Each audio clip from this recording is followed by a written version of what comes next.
বলক আজি অমৰা পাতেৰে মাছৰ জোল এখন বনাওঁ। এয়া মই অমৰা গছৰ পৰা অমৰা পাত ল'ম। ইয়াৰে পাত ভালকেইটা বাছি কেনে মই কাটি ল'ম ধুই কেনে। সেইখিনি পাত এতিয়া ধুই ল'লোঁ, কাটি ল'লোঁ। এয়া আমাৰ ঘৰৰ খালৰ মাছ মাৰিছিল, মাছখিনিও মই বাছি ল'ম। এয়া মাছ,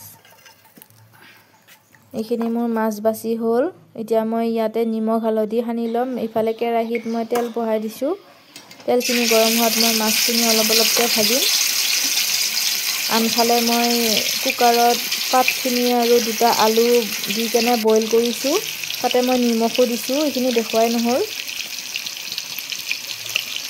এয়া মাছ ভাজি আছোঁ। এতিয়া মোৰ গোটেইখিনি মাছ ভাজা হ'লে আৰু এয়া হ'ল। এইখিনিও মোৰ বইল হৈ গ'ল। এতিয়া মই তেল মাৰিম। তেলত মই এটা শুকান জলকীয়া আৰু আদা নহৰু খুন্দি থোৱা দিছোঁ আৰু তেজপাত এটা দিছোঁ। ইয়াতে মই পিঁয়াজ দিয়া নাই, পিঁয়াজ দিলেও দিব পাৰে। মই টেঙা কাৰণে পিঁয়াজ দিয়া নাই। এইখিনি ভালকৈ ভাজা হোৱাত মই গোটেইখিনি ঢালি দিলোঁ। এতিয়া হালধি দিছোঁ, নিমখটো আগতে দি থৈছিলোঁ। এতিয়া হালধি দিয়াত মই উতল অহাত মই এইখিনিত মাছখিনিও দিম। এইখিনি মাছ দিম ইয়াতে, মই গোটেইখিনি মাছ নিদিওঁ।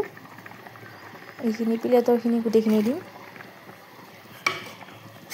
এইখিনি ধুনীয়াকৈ উতল আহিলে হ'বই আৰু। এইখিনি বইল কৰি লোৱাৰ কাৰণে পটককৈ হৈয়ে যায়। আৰু কোনো ক'ব নোৱাৰে অমৰা দিছোঁ নে অমৰাৰ পাত দিছোঁ, ধুনীয়া টেঙা হয়।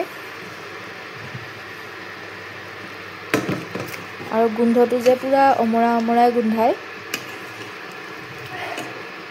এয়া মোৰ অমৰা টেঙাৰ জোল হৈয়ে গ'ল আৰু। এয়া আপোনালোকেও ট্ৰাই কৰি চাব। আজিলৈ বাই বাই।